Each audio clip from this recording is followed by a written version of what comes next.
Oh dear. Christmas Eve, Tuesday, December 24th, 2024. No one really wants to go down the rabbit holes because it's too fucking dark. That's the truth.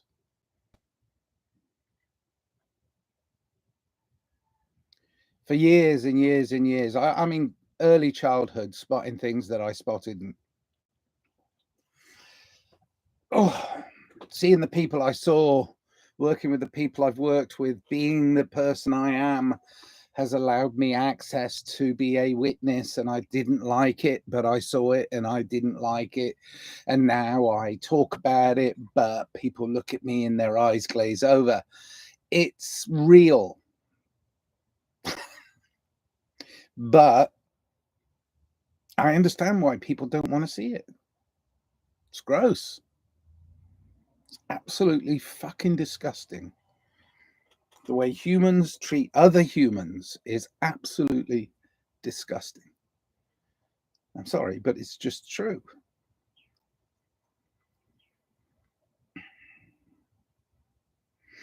The rabbit hole I'm talking about is the keep digging in your conspiracy theories, and you'll eventually get back to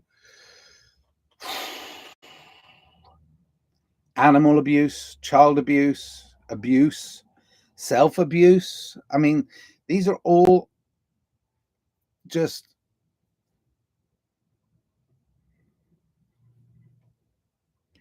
part of the control narrative that has kept us in this dark, deep, secret world that we live in. It's secrets and lies. I mean, thank you. Thanks to so many people for bringing things as gently to the surface as they can once they've been deepest, darkest place in the rabbit hole, to bring them to the surface.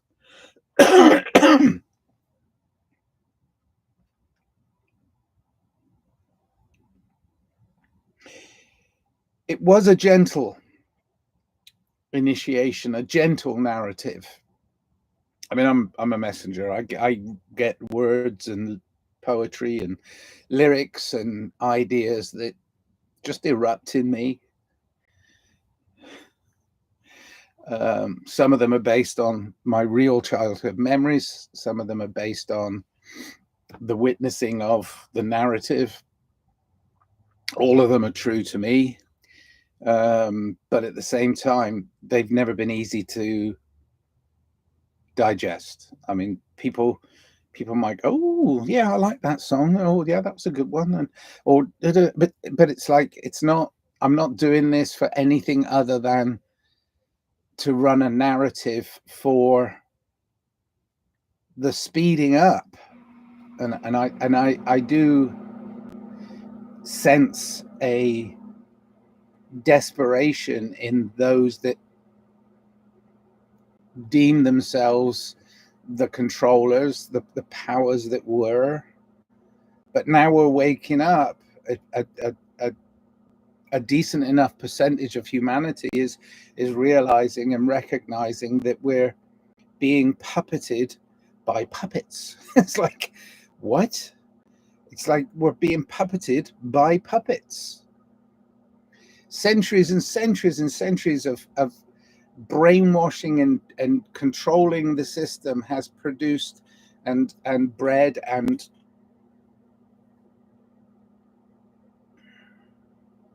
groomed and conditioned enough people to create a layer of people who are skillful puppets.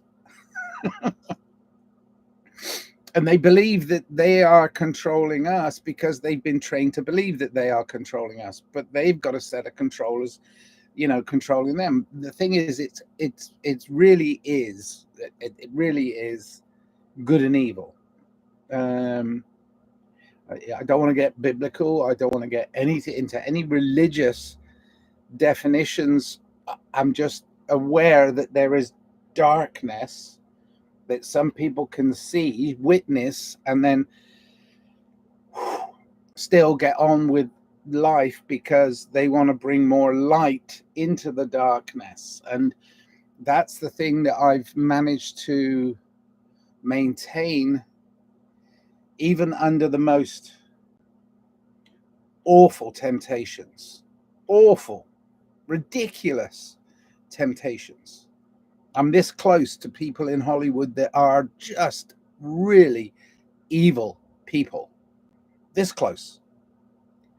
And it really, really does I know it's a joke. I know it's a play on words. I think Oscar Wilde said it, and he was a victim.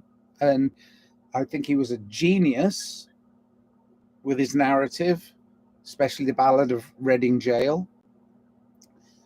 But he said, I can resist everything except temptation. The powers that were will offer you anything to get you on their side so as they can manipulate you to do their bidding.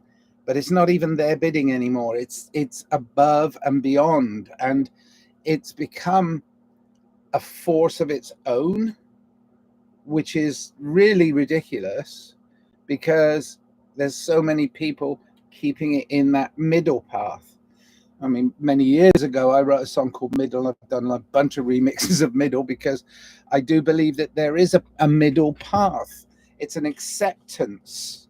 And this is where it really gets tricky, is you have to accept there is darkness, there is evil in this world. It's just try by disassociating with it as much as possible whilst highlighting it as much as possible.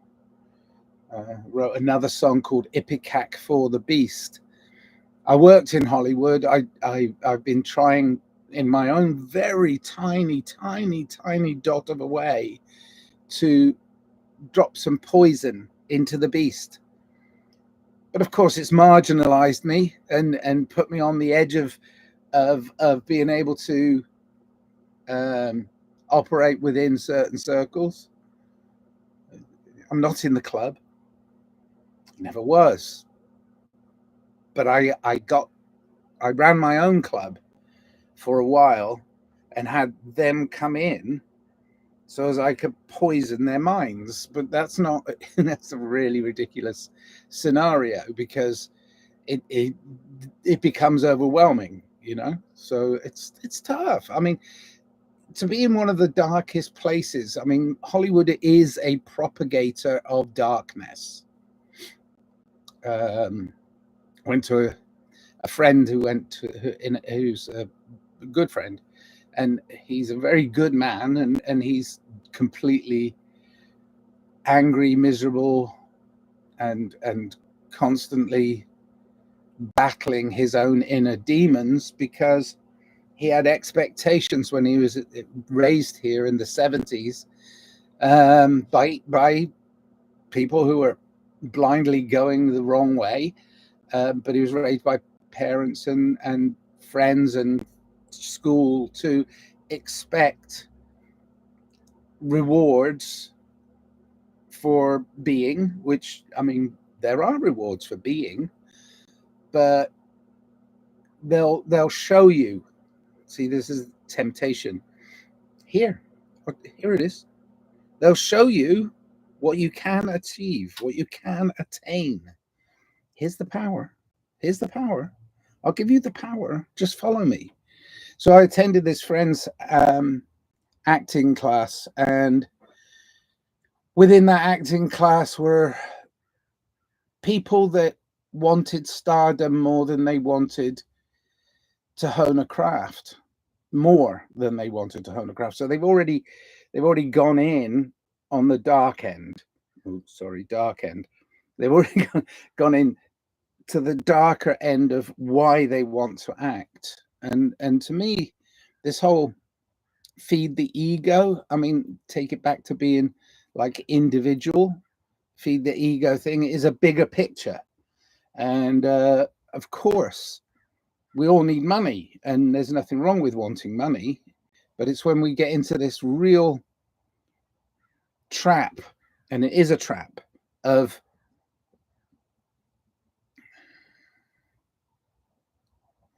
well, if I just do this dodgy thing, this naughty thing, this dark thing, if I just do this dark thing for a while, I won't be tainted by the darkness because I'm light.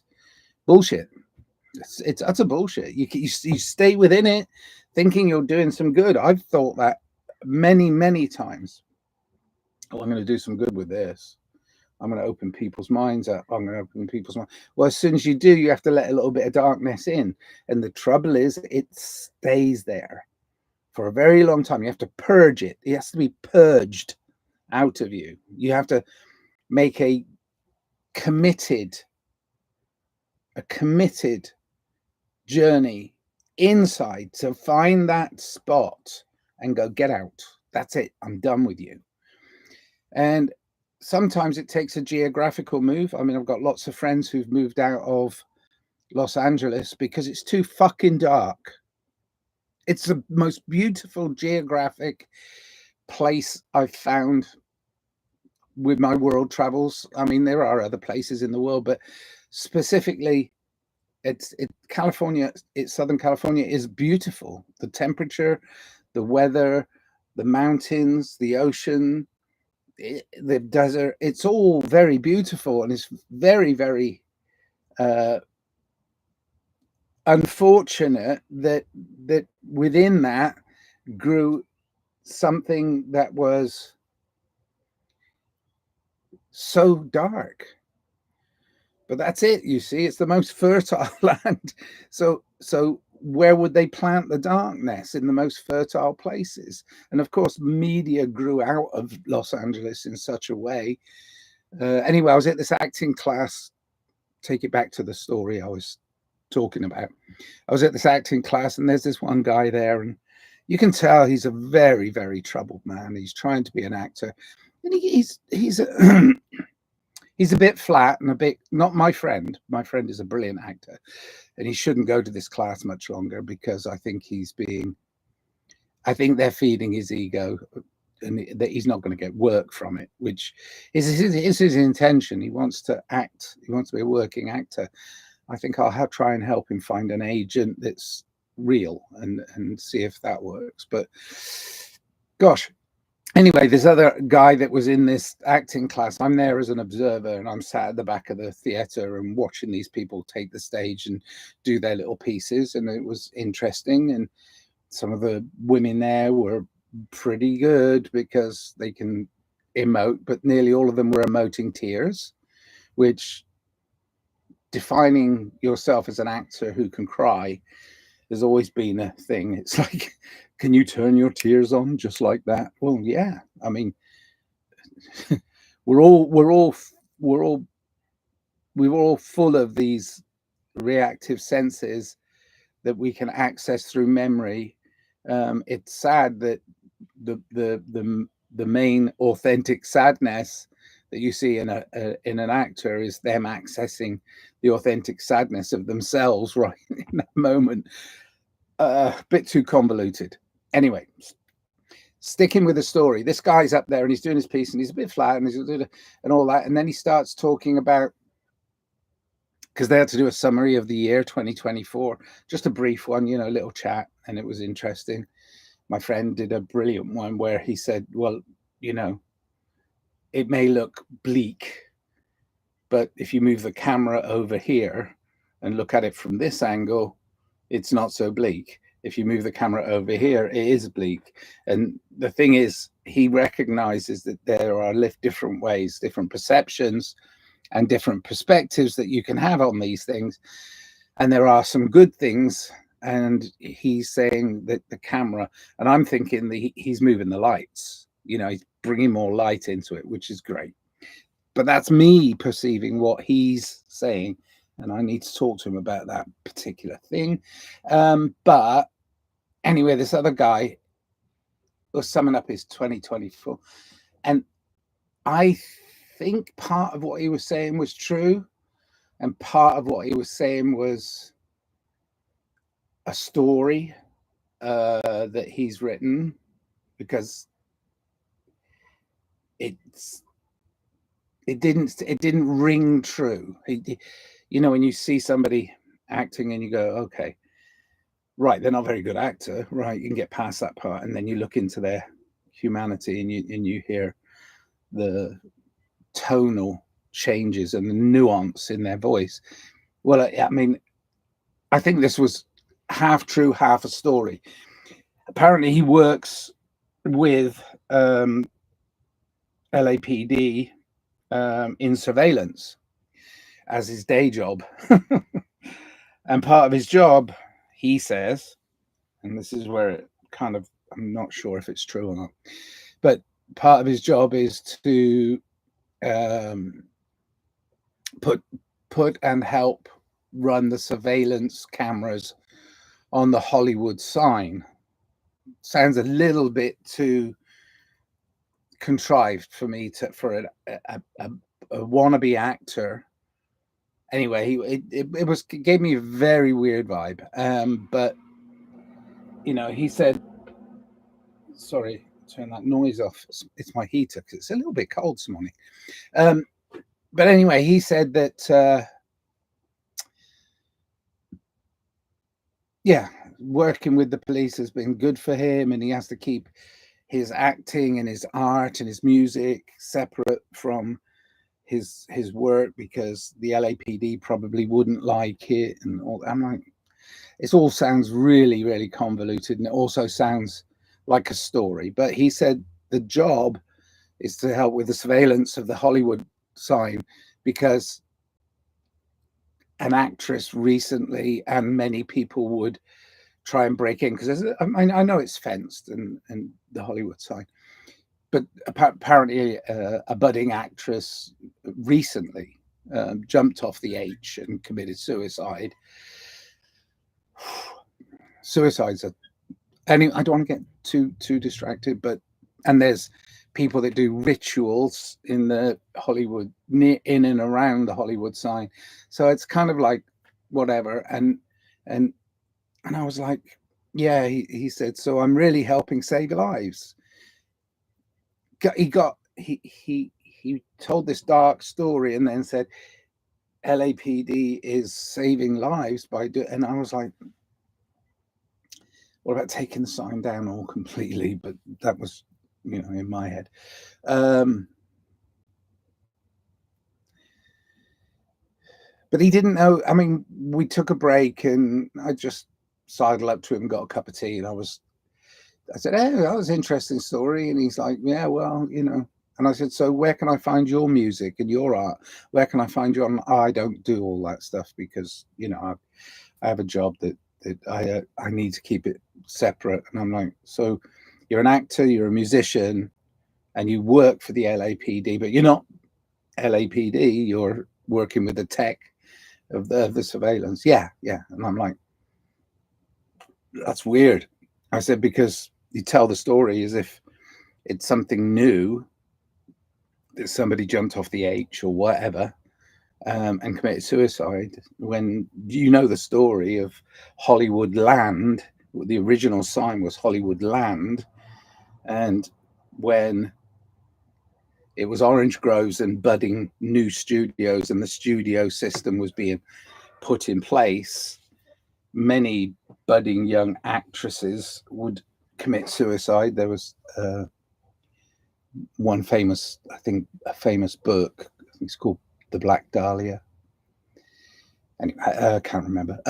But, you know, young starlets who didn't make it or gave of themselves to the system and then didn't make it.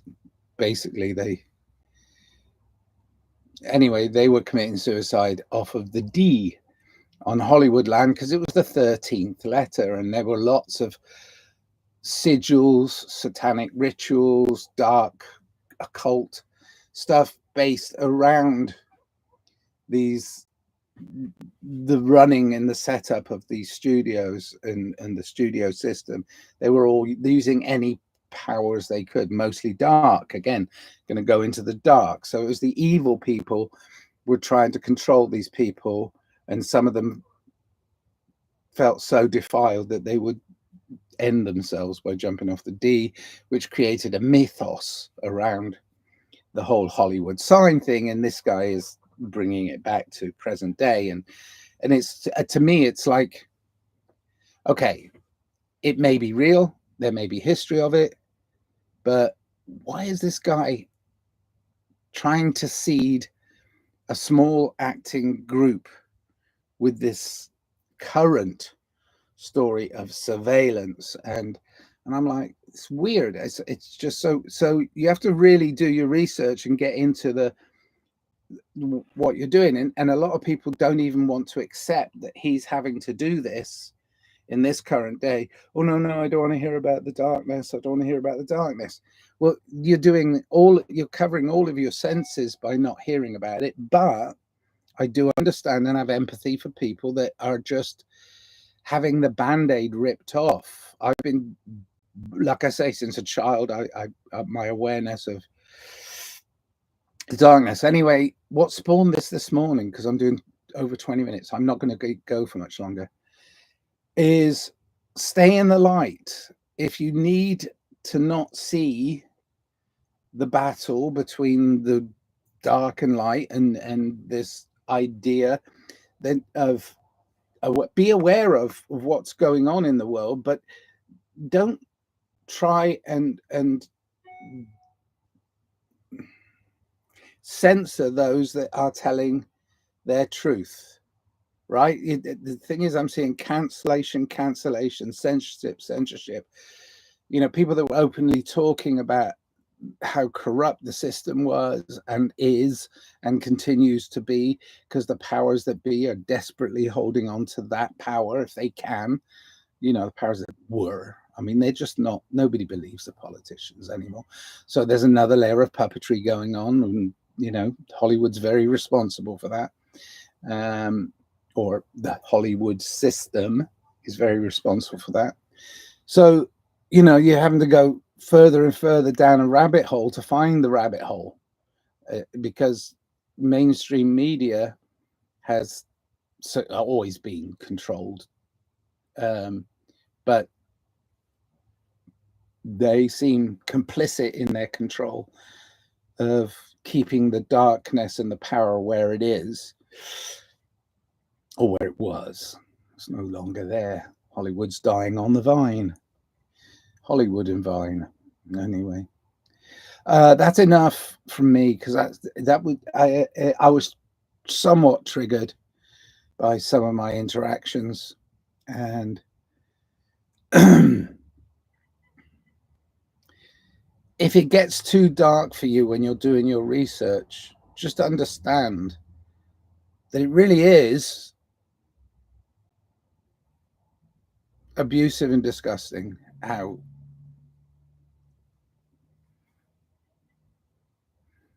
some humans treat other humans. So be a better person yourself. And if you can't handle seeing it, don't just go in and say, oh, they shouldn't talk about that shit. They shouldn't talk about that. You know what? Let people talk. Give them the freedom to express their reality, whatever that reality is, because it's really bad when you can't warn people, even if it's a darkness that they don't want to even look at anyway. But there has to be warning, ways of accepting it without embroiling yourself in it. And you know. Whew. All right. I am going to leave and have a wonderful holiday, because it's happy holidays. I might do one of these, I might not. I didn't know I was going to do this one until it happened. Well, I intended to do my morning report, but I didn't know where it was going to come from or what it was going to say. But there are many people waking up to the idea that we activate our own choices. We have to be witness to some of the things we don't want to see, don't want to hear. But we activate our own choices. Find the light is always my big push, is find the light, and it's within you. There's a tiny, it doesn't matter how far the other way you've gone, there's still a light inside of you. Kindle it, make it work, blow on the embers, but go within. Be kind, be loving, be peaceful. All right. Love you. Bye.